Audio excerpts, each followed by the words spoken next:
going on, guys? I hope you guys are having a good day. My name is Dr. Boyce Watkins from Your Black World and the Black Business School. And I want to say welcome to the Black Financial Channel. The Black Financial Channel is where we discuss economic issues, the stock market. We cover the stock market several times a day.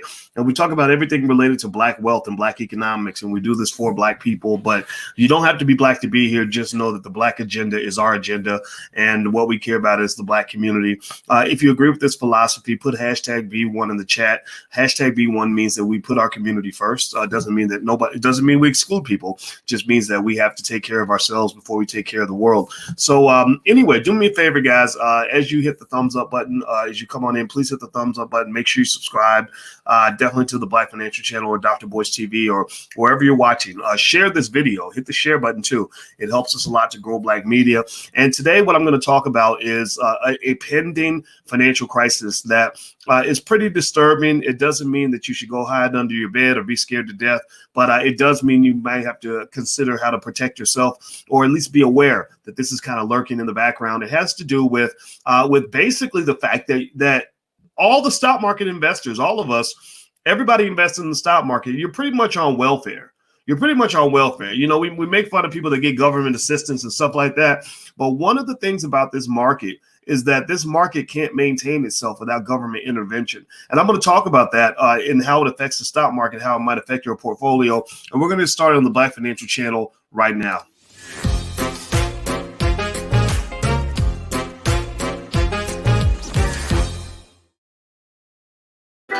All right. Uh-oh.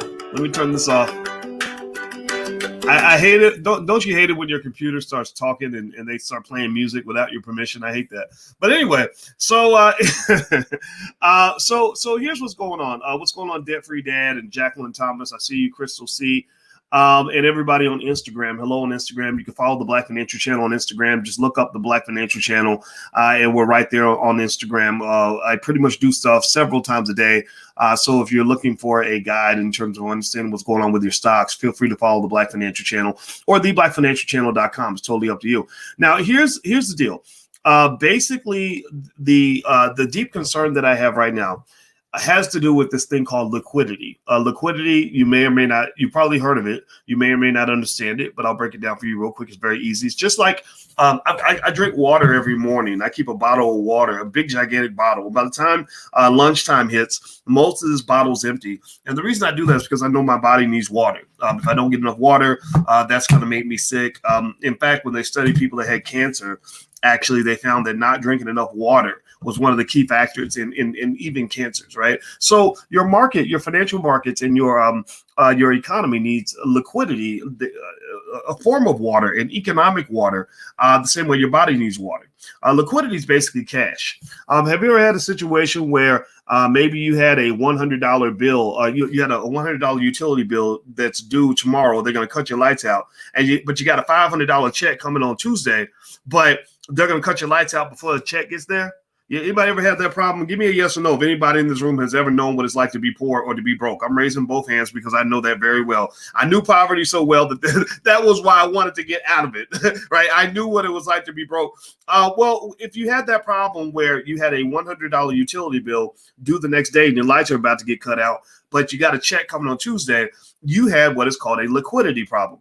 It wasn't that you were insolvent. It's not that you were bankrupt. It's not that you were a deadbeat. It's not that you were broke. You just didn't have the cash you needed at that moment, right? That's why time is one of the most important factors in all of finance. When I study all these high-level equations, when I worked on my PhD in this stuff, one of the things I noticed when I was a graduate student in my 20s is that time is literally one of the most important components in all of finance. Almost every financial asset in the entire universe is heavily influenced by time. That's why, for example, when we give you guys the $5 a day investment plan, and I explain how you can go from being poor to being in the top 10% of all wealth builders within one generation by literally investing less money than it costs to buy a Popeye's chicken value meal. The key variable in that whole equation is time. Time solves all problems. Time kind of fixes a lot of everything. So a lot of times in cash flow and in business, timing is more important or as important as actual profitability. More businesses fail due to a lack of liquidity or bad cash flow timing than there are that fail due to not being able to make a profit. Right? I hope I said that right. But so my point is to say this: making a profit is one thing, but having the cash flow you need when you need it is a whole nother thing. Timing matters. Timing is very important. And so what's going on in the United States here is this. You have this market called the commercial paper market, among other markets, the repo market and other markets. These are markets that kind of move large amounts of cash between businesses, where businesses are basically loaning each other money in a well-refined financial market so that these businesses can get through, the next 3 or 4 days of payroll or whatever the case may be. This market's extremely important. It's just like having a group of friends where your friend says, "Hey man, let me hold $50." And you're like, "Okay, man, here, just give it back to me tomorrow." And you're okay with that because you and your friends are all in the same clique and you know your friend isn't going to rip you off. So it's like, yeah, I don't need my $50, so you can hold my $50, right? And then he gives it back to you the next day, and then maybe when you need $50, he lets you hold $50. Well, this is basically that same type of economy times a billion or times a trillion, right? So literally, instead of holding $50, it's like, well, let me hold $50 million till Tuesday. All right, man, here you go. I'll let you hold 50 million, right? And that's pretty much what this market is. Now, here's what's interesting. Outgoing officials in the Trump administration are basically warning the Biden camp, which is interesting that they're even working together, right? It shows that there are some grown-ups in our government. They've warned the Biden camp that this market is very, very sick, that this market is on the verge of having serious problems, on the verge of potential collapse. That there are certain things that have to change in order for it to function properly. This was one of the markets that failed during 2008 when you had the first financial crisis that Obama had to kind of climb us out of. And so the reason I bring this up is because here's the deal. One of the things that when I hear this sort of potential problem, it makes me think also about the fact that for some reason your politicians can't make an agreement on a stimulus deal. And that's a problem too, right? Because the stock market right now, the heights that you're seeing right now in the stock market are built on the stock market expecting that the government's going to pass a stimulus package. Right now, excuse me, you got a bipartisan deal that Schumer and Pelosi have supported that is worth about a little bit less than $1 trillion. And then you've got Mitch McConnell who says, well, I'll do $500 billion, right? And you're hoping they'll at least meet somewhere in the middle. Well, really, they need to be doing 1.5 or 2 trillion, really. I mean, they really need to do that. And also, they're creating this odd dilemma for a lot of businesses where they're saying, we're going to shut you down and you can't do business, but we're not going to give you any support. That's a recipe for disaster. I mean, that's a recipe for a revolt. That's like French Revolution type stuff, like let them eat cake, right? Let them eat each other. Well, eventually they're going to start eating the politicians. So I don't know. Maybe they don't care. Maybe it's not a big deal to them. I have no idea. But anyway, as I move forward, do me a favor. Please hit the thumbs up button, hit the share button, hit the subscribe button.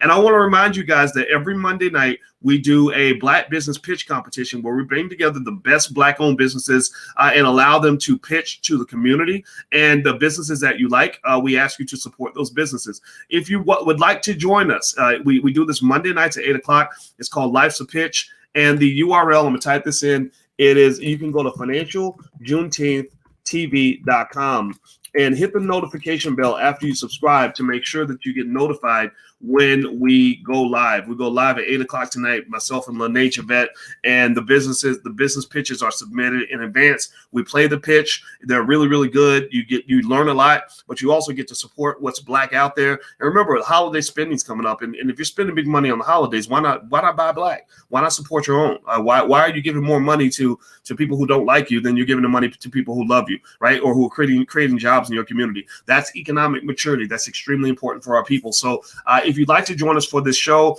it's a great competition. Go to financialjuneteenth.tv.com, subscribe, hit the notification bell, and please share the link. I mean, share.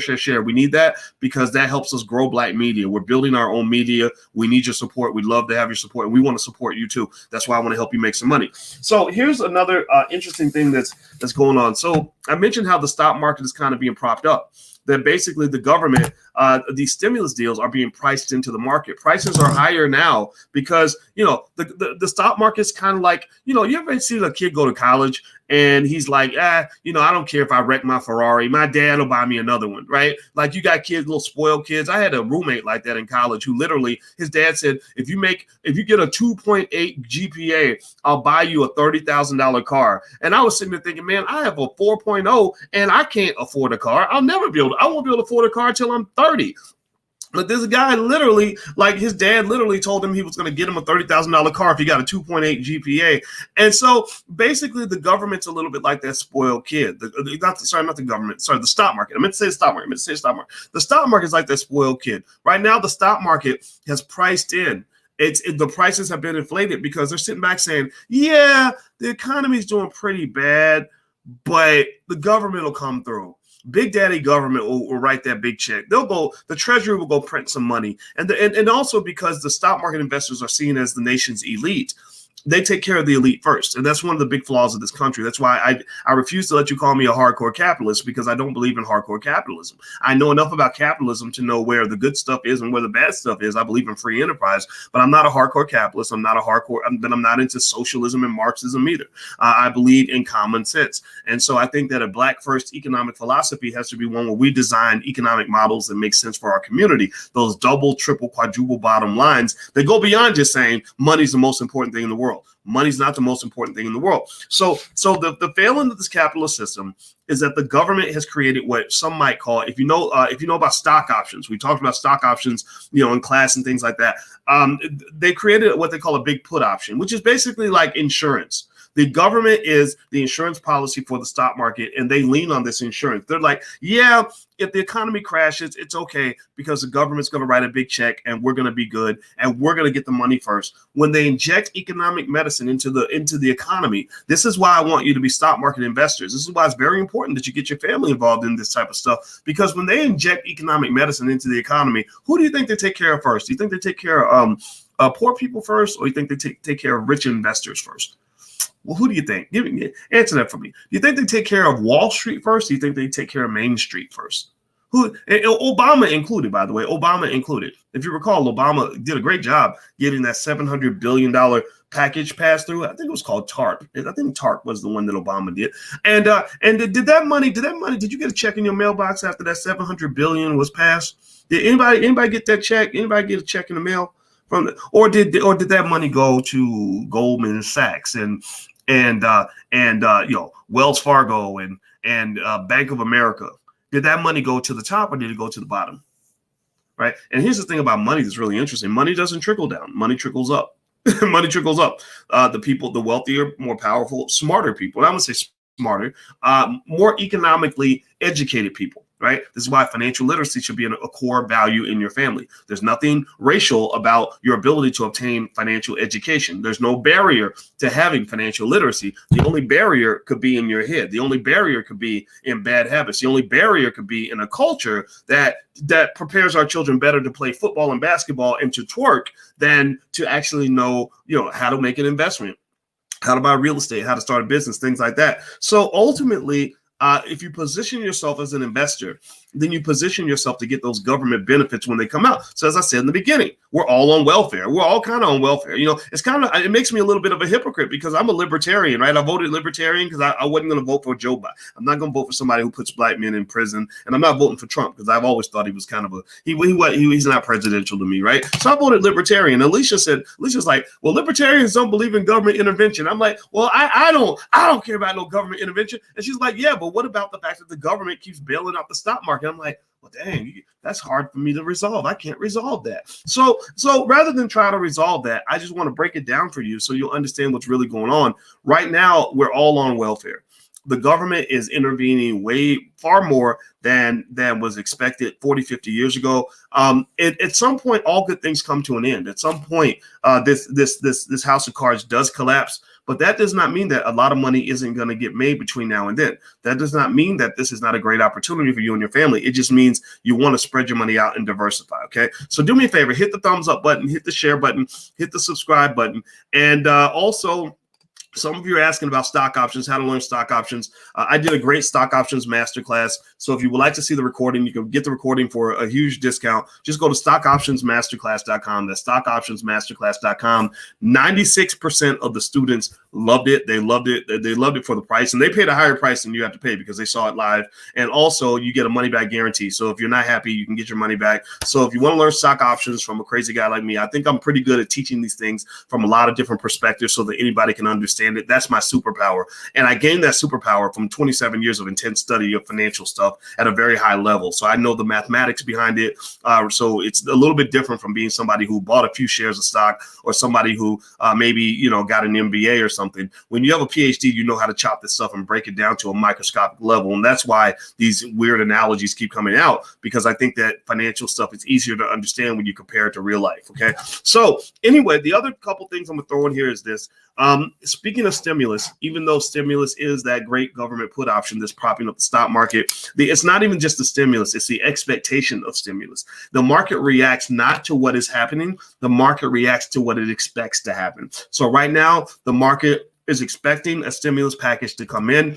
The interesting thing about it is, you know what it makes you think about? It makes you think about, anybody ever heard of Pavlov's dog? Anybody, maybe you went to college and took a psych class at some point. You're talking about Pavlov's dog. Give me a yes or no if you've ever heard of this. If you haven't heard of it, I'll don't worry about it. I'll tell you about it. Well, Pavlov's dog was this dog that they trained. They kind of do this. Unfortunately, they do this to black people in media too. That's how they trigger you so well. But Pavlov's dog was trained where they would ring a bell every time he got food. So whenever he ate the food, they would ring the bell, right? So he associated the bell with the food. So then it got to the point where when he heard the bell, even if there was no food, he would start salivating. He would, because he's like, oh, the food's coming, the good stuff is coming, right? So he would anticipate that the food was coming because he heard the bell. So what they found was that when you go into a human brain, human brains tend to react based on the anticipation of what's about to happen, as opposed to what's actually occurring or what has actually occurred. So it wasn't the food that made the dog get excited, and have all the positive hormonal reactions that you get from eating good food. It was the sound of the bell that almost gave him the same sensation as actually eating, the joy of eating. And actually the same thing applies to a lot of things you do in your regular life, whether it's making money, right? If I rang a bell every time you got money, eventually ringing that bell would make you feel good. Or if you're about to get some from from somebody you're attracted to, if they rang a bell every time every time the magic happened, then eventually you would hear a bell and you would say, oh, like some of y'all have that reaction maybe with your favorite song. You have a song where you hear the song, you're like, oh yeah, I remember that. Right. Well, same thing is true with the stock market. The stock market is kind of like Pavlov's dog. So the stock market reacts to news and information. It reacts to statements by the Fed. It reacts to what government officials do, because they kind of have these automatic triggers where they start reacting and start financially salivating when they start hearing the government talk as if they're about to write a big check. So the stock market is salivating because they've heard the bell. They believe the stimulus is coming. I believe it's coming too. But here's the problem. It may not come. And the question is whether or not these government officials can figure it out. The question is whether or not you're going to have a smooth transition of power. You have so much misinformation. One minute I'm hearing that we've got one president. The next minute I'm hearing, no, we're going to have another one. I have no idea what's going on. So there's a lot of uncertainty out there and a lot of stuff. But I think overall, when it's all said and done, the stimulus will be coming, because you keep seeing these really crazy numbers on infections in the media. That's scaring the heck out of people. So everybody's waiting for the vaccine. The vaccines are now being flown in. I think when they start getting distributed and that becomes the new headline, I think you're going to see optimism go up. And I think that could be a good thing for the market. One last little piece, actually, before I go, in case you're interested, if you want to check out a free lecture I put together, it's totally free. You don't have to pay for this. You can go to blackfinancialsecurity.com. I put together the keys to financial security for any black family. Anybody that wants to just know what security looks like how do I know that I'm good? How do I know I don't have any risks lurking in the background? How do I know that I can be financially independent? Feel free to go to blackfinancialsecurity.com and you could go check out that free lecture. Last but not least, Kodak. Kodak is interesting. Some of you have asked me about Kodak. And so just to give you a quick response on Kodak, Kodak is the stock just shot way up. And the reason Kodak stock shot up on the stock market is because Kodak just received a government stamp of approval on a massive loan that they received to literally go in and do something related to the virus, which is kind of weird because, you know, you think of Kodak, you're thinking about pictures, right? Kodak's a money-losing company. They were pretty much all but dead, and now they've been propped up by this loan, which could, in the eyes of some, make them into a zombie company. They, in my opinion, they don't have great management. I don't know if they have a great future, but I will say that I was tempted to buy some Kodak. Just because I like the premium on the stock options. And you guys know I'm really big on selling stock options to make extra income where you can get your bird in the hand as opposed to hoping for birds in the bush. And so that's, if I was to buy Kodak stock, I would only buy it so I could sell the options. I wouldn't buy it with the expectation that it's going to lead to some sort of long-term economic benefit. So anyway, guys, I'm going to get out of here. I hope you guys have a great day. And also one more thing, if you are interested in sort of digging deeper into some of these issues, or if you have questions you want to ask me directly, I actually answer questions with my students directly every Tuesday, and my students have a private blog they can go to where I answer every single question that's submitted. So you can actually go to AskDrBoyce.com. So feel free to go to AskDrBoyce.com if you want to go deeper and have more direct conversations, things like that. I do it in a group. One-on-ones with me are pretty expensive because my time is very limited. But if you want to do a small group sort of conversation, I do a lot of those on a regular basis. So feel free to go to AskDrBoyce.com.